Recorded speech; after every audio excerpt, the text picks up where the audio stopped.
नमस्कार। जय दादी की जय श्री श्याम। मैं हूँ मुस्कान रानी सतिया और आप देख रहे हैं रानी सतिया संगीत शिक्षा।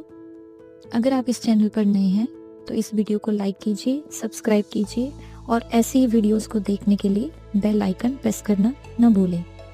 आज हम जानेंगे नाद की परिभाषा एवं उसके प्रकार। सबसे पहले हम जानेंगे नाद की परिभाषा। नियमित और स्थिर आंदोलन संख्या वाली मधुर ध्वनि को ही नाद कहा जाता है। इसे हम संगीत की ध्वनि के रूप में परिभाषित कर सकते हैं, क्योंकि संगीत में उपयोग होने वाली ध्वनियाँ हमेशा मधुर और कानों को आनंद देने वाली होती है। अथवा हम कह सकते हैं संगीत उपयोगी मधुर ध्वनि को नाद कहते हैं। नाद के विषय में संगीत रत्नाकर में लिखा है, नंद्यते इति नादः, अर्थात जन के मन का रंजन अथवा नंदन करता है वही नाद है। नाद के बिना न स्वर है, न वाद्य और न ही नृत्य है। अतः समस्त संगीत नाद के अधीन है। अब हम जानेंगे नाद के कितने प्रकार हैं। नाद के दो प्रकार हैं, जिसमें पहला है आहत नाद और दूसरा है अनाहत नाद।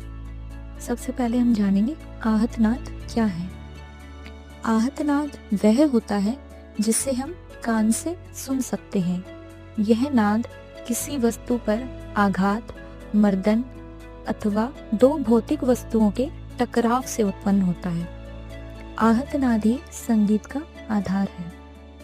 उदाहरण के तौर पर वीणा, सितार आदि वाद्यों में मिज़राब के आघात से ध्वनि उत्पन्न होती है। सारंगी या वोयलिन में गज के घर्षण से जो ध्वनि उत्पन्न होती है। तबले पर हाथ के आघात से जो ध्वनि उत्पन्न होती है, ये सब आहत नाद कहलाते हैं। अब हम जानेंगे अनाहत नाद के बारे में, जो बिना किसी आघात के मनुष्य अथवा प्राणी मात्र के शरीर में अपने आप उत्पन्न होता रहता है, उसी को अनाहत नाद कहते हैं। अनाहत नाद एक ध्वनि है जो चारों दिशाओं में और इस ब्रह्मांड में निरंतर चलती रहती है। इसे सामान्य मनुष्य नहीं सुन सकता। इसे सुनने के लिए गहन ध्यान साधना की आवश्यकता होती है, अर्थात इसे केवल योगी जन ही सुन सकते हैं, समझ सकते हैं और इसके द्वारा मुक्ति प्राप्त कर सकते हैं। अनाहत नाद को केवल ज्ञान से ही जाना जा सकता है। वेदों में इसे सच्चिदानंद ब्रह्म स्वरूप माना गया है।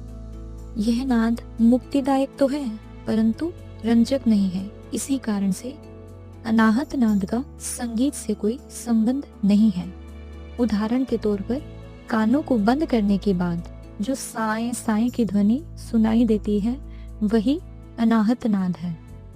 अनाहत नाद के लिए की जाने वाली साधना का नाम नादानुसंधान है।